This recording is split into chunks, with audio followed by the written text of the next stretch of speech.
I'm delighted to welcome you to the free webinar, Resilience Practitioners as Agents of Wellbeing. The purpose of this webinar is to look at what helps us play our part as agents of well-being when facing challenging times. And there may be challenging times in our own life. It may be challenging times in someone that we're supporting or a group of people we're supporting. And it may also be challenging times collectively when we look up at the bigger picture of our world and see some of the very disturbing things that are happening, particularly at the moment, a time of real turbulence and danger.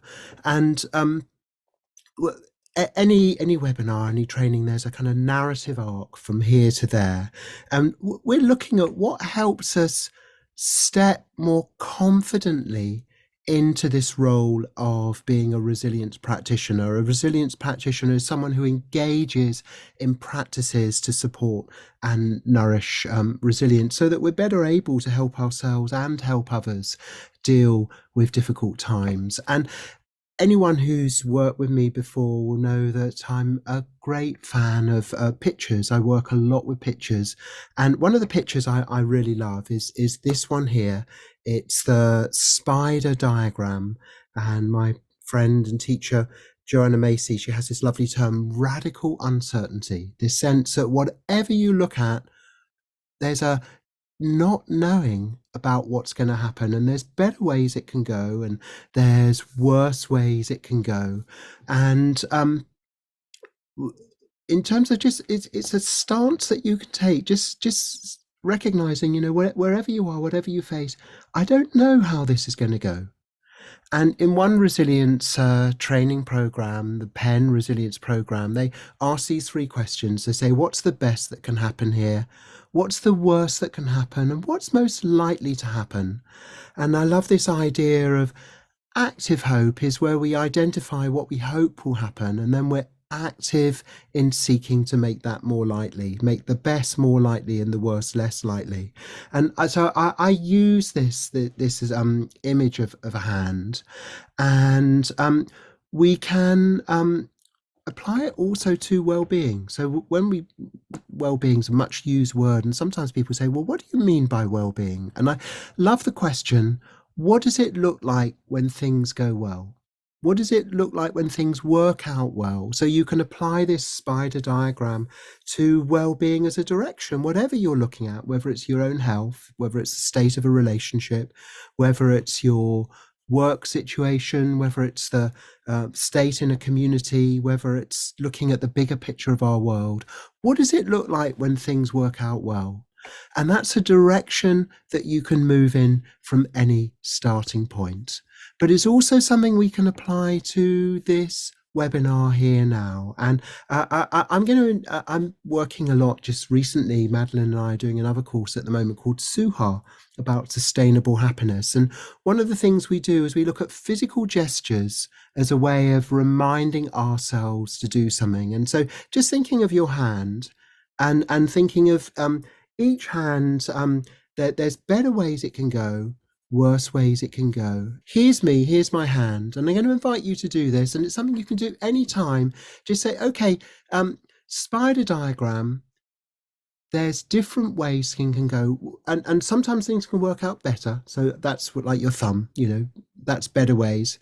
And sometimes things can work out worse, but it's just a point of reflection. You can say, okay, things can go different ways here, but also what would well-being look like here?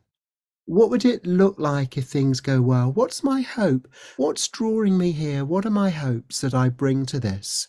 Because you can go to a powerful webinar, but you can also approach a webinar in a powerful way where you're arriving with an intention. There's a reason that's bringing you here today, to whether it's watching the recording or the live webinar. So I'd love to find out a bit about what are the hopes, that are bringing you to this webinar. While I can't guarantee to meet all the hopes, I will be guided by and informed by them. And I'm Chris Johnstone, in the north of Scotland, a resilience trainer practitioner. I've been involved in teaching resilience skills for 40 years now. It's amazing when I look back on it, since the early 1980s. And I'm joined by Madeline Young, who I'm very grateful supporting me. And Madeline, one of the things I'm going to ask you to do is, when you're looking at what's in the chat window, I'm wondering what kind of hopes are coming up in terms of, if this webinar were to go really well, what kinds of things are appearing there? I would like to learn things I didn't know before I came on. Presence and understanding. I hope to understand resilience more deeply and have ways to have more resilience myself and for others. Positivity. Learning and reflection on self-awareness to develop resilience in self and others. An hour of shared joyful learning, punctuated with a few smiles inspired by Chris's inimitable energy. Develop my own resilience and for those around me. Thumbs up for me would be learning how to apply resilience deeply to eco-anxiety, better understanding of resilience and grounding, something I can use to support others. This is so helpful. And when you've heard Madeline speak those hopes and intentions, in a way, what you're doing, Madeline, is you're giving voice to the group intention. In terms of themes of this webinar, I love the close relationship between these two words, restore and restory. And when we look at well-being, when we look at resilience, I want to just kind of really bring in the idea that resilience is a powerful force of nature. You can see it after wildfires, that power of life to recover afterwards. And it's hardwired into us. What I mean by resilience is where you get a difficult beginning followed by a response that makes a better next part of whatever happens more lightly. And it's there in nature. There's a natural resilience inside all of us, but we can also learn ways to help it happen more. And in terms of that spider diagram that we began with, in terms of resilience, I love this idea of the double spider. The double spider is recognizing that in order to respond to a difficult situation, we need to recognize it. We need to acknowledge it. And so one of the first steps in resilience is just starting from where we are, taking a clear view of where that is. And if we've taken a turning for the worse, acknowledging that, but also even from a difficult turning, there's better ways that the next part can go. And that leads to what I think of as a two-part story. And I'm wanting to introduce the idea of resilience as a story pattern where there's an adversity and there's a response to adversity that leads to or supports or intends to support a better next part. Now, I know with this down and up, it's not as simple as that you can have days where you have downs followed by ups followed by downs. It can feel a bit more like a roller coaster. But what we're looking at is, when there's a downslope, when there's an adversity, what helps us find the upslope? So we're looking at, if we want to play our role as resilience practitioners, it's really about how do we support this story pattern.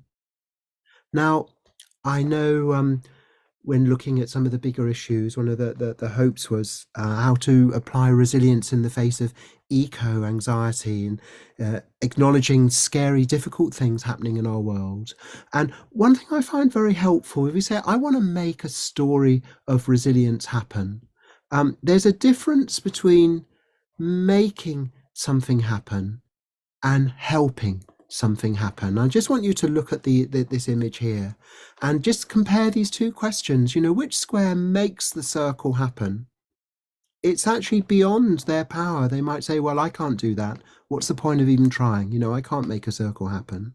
But if we were to say, which square helps the circle happen, they all play a role. And so, if we want to, there'll be some situations where maybe you can, it's within your gift to make a story of resilience happen. If it's a specific situation where choices you can make can support a recovery and make a recovery happen. But sometimes that it's a bigger thing than we can make happen ourselves. But we can still play a role in helping something happen. And I find helpful here also that the idea that you can look at each individual step, each individual practice, and by itself, you can think that won't do much.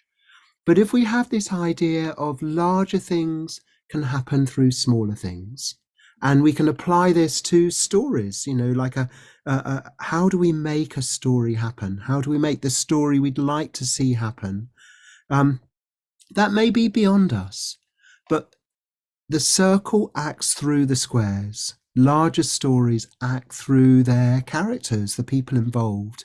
And I wonder what we can do, or what we're going to be looking at what we can do to play our part in helping larger stories of resilience happen. And I'm going to be using this phrase, stories of resilience, quite a lot. And I just want to say a bit more about what I mean by that. And we're going to be looking at storyboarding. I see storyboarding as such a helpful practice. And what I mean by storyboard is mapping out the elements in a story. And if we were to look in very simple forms of this downslope followed by upslope, you might have a sense of, well, here's me facing this. Here's me facing something, and what helps is. And as a resilience tool, you can just use this as a self-communication. You can say, here's me facing this, and what helps is. Here's me facing this. What helps is we're looking here at self-communication. How do we talk ourselves through situations that we're finding difficult? There's two elements here. I think that when you're here's me facing, that's much more about acceptance of what's going on, acknowledging it. But then finding the upslope, looking for what helps, that's really about acting on our commitments. When we talk about being agents of well-being, it's a bit like I think of these squares as agents of the circle. The circle happens through the squares. Each square helps a circle happen. If we were to support the pattern of well-being, the pattern of recovery of well-being, which is what resilience is about, how could what would it look like if we were committed as agents of well-being? And I love these letters ACT or ACT. There's a whole approach to therapy called acceptance and commitment therapy. That there might be some difficult situations that you're accepting not as in that's acceptable or approving of, but you're acknowledging that they are there, either in yourself or other people or in our world. And then the commitment is what you bring to that. And I love the idea that A plus C equals T. That when we bring these two together, they have a therapeutic impact. And so let's look at what further in this storyboarding, because I'm going to invite you to think about a situation where you'd like to support resilience.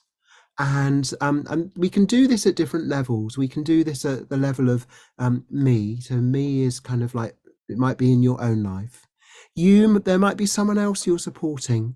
And then us is more about collective resilience. And I think of this as the me, you, and us model of well-being.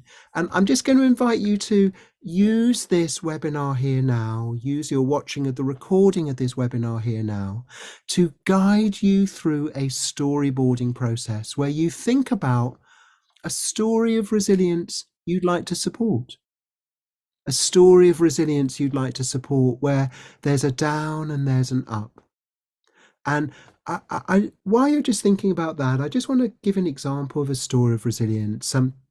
Heather was somebody who came on a resilience practitioner training I ran some years ago. And shortly after the training, she was admitted to hospital as an emergency admission.